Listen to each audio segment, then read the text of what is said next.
D'assister à l'ouverture de la session aujourd'hui, session parlementaire, parce que selon les témoignages déjà recueillis, elle a été ouverte.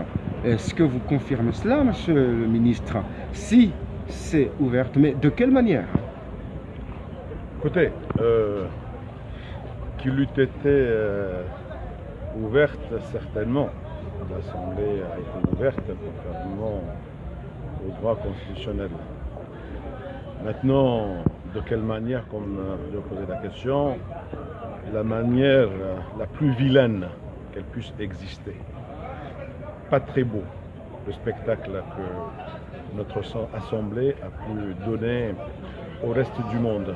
J'aurais aimé que ce combat, ce rapport de force soit établi à l'occasion d'un débat politique, à l'occasion d'un débat à propos d'une loi de portée générale qui intéresse le bien-être du peuple comorien et non sur le rafistolage de listes de députés qui seraient cooptés.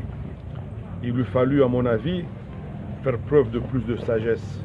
Et là, c'est regrettable que le président n'ait pas eu cette sagesse de reporter, ou tout au moins de ne pas aggraver la crise en lisant la liste.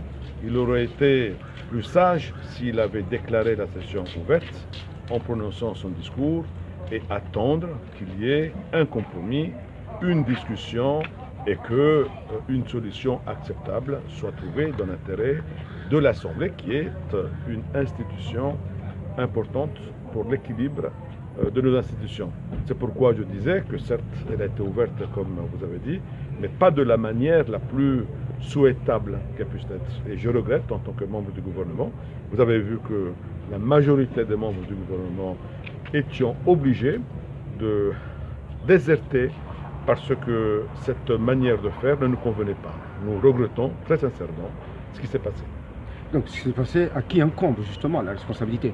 Écoutez, je pense que deux questions majeures sont posées.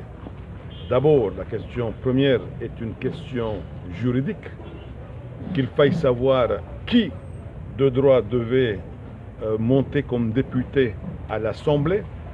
Cette question de droit, nous ne sommes pas habilités.